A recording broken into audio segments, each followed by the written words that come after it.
the key. The town of Jesus has its own story.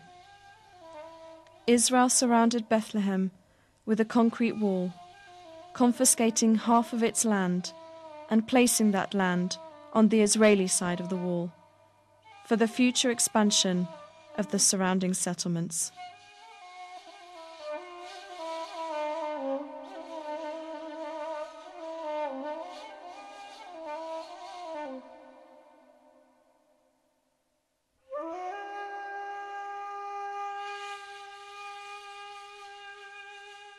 I wonder what Jesus would say if he sees his town as a ghetto behind walls and gates, oppressing people, taking their land and depriving them of their dignity will never bring security to anybody.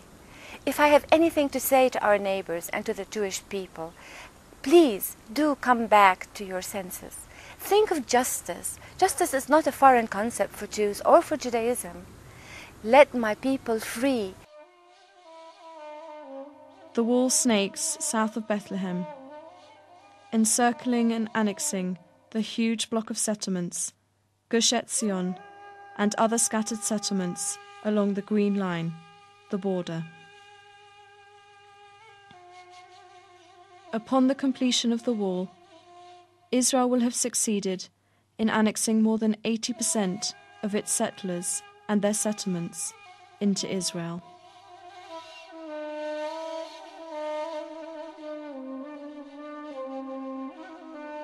Since 1947, Palestinians have painfully watched, year after year, the partition, occupation, and annexation of their land and their country. The dream of freedom and statehood is as elusive as ever. Settlements and their master designers are confiscating the land, and ultimately, at the end of each day and each year, confiscating the human rights of millions of Palestinians. Settlements are destroying the principle that is the very foundation of the peace process: land for peace, and creating a land with no peace. It would be very hard to argue that the two-state solution is still alive, if by that we mean a viable Palestinian state. A continuous Palestinian state is going to be practically impossible, and this is going to be not only the end of the dream of Palestinians of a state, but it might also affect the Israeli dream of the survival of Israel as a Jewish state. They are asking themselves a simple question: is Israel willing to acknowledge our historical collective rights in 22% of historical Palestine? The answer is, according to what Israel have done, and this is something which each Palestinian have seen, if not from his door, then from his window. If not from his window, from his roof. The answer is no. Now, Israel still wants a two-state solution, because we still have the same dilemma we started out with. How do we keep control of the country but get rid of the Palestinians? At the end of the day, as Prime Minister Shamir used to say, they will get used to it. They will get used to the facts on the ground. They could confiscate our land, destroy our homes, uproot our trees, and imprison us. But they will never be able to imprison spirit seeking for freedom. Walls and ghettos will never bring peace. Justice will. In my lifetime, if I get to live long enough, like Shimon Peres, I may be present to celebrate it. But if it won't happen in my lifetime, I'm afraid my children will have to forget about it. I spent a good number of years of my life in Israeli jails.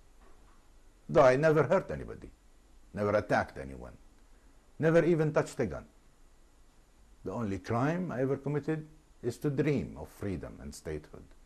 for myself, for my kids. Now, after all those years, the state Sharon has in mind for me and my kids is a bunch of enclaves, cantons, ghettos. It is hard to be optimistic given the circumstances we live under.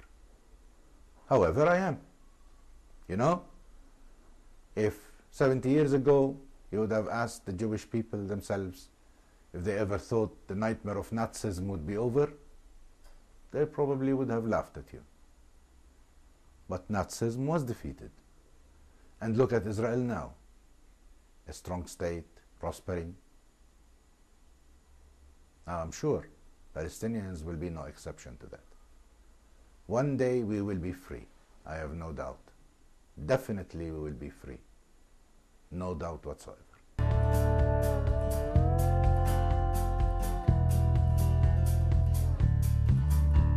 You ask me how it is that I dare to take a side. You say I loathe myself, pointing out that you have lied.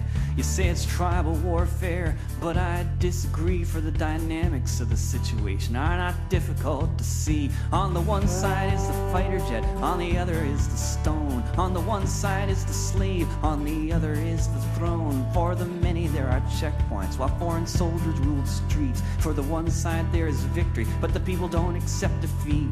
The word you need to know is occupation, the very definition of a land without a nation. And if peace is what you're after, then let us not deceive. It'll come on the day the tanks return to Tel Aviv.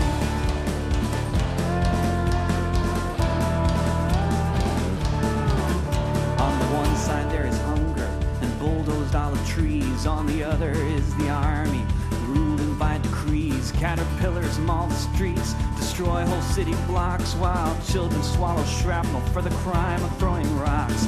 Fences are erected around the towns they flatten, and Herzl's own fanatics sleep on sheets of satin. And they water their plantations, drilling ever deeper wells, while the displaced children of the hopeless are filled with bullet shells. The word you need to know is occupation, the very definition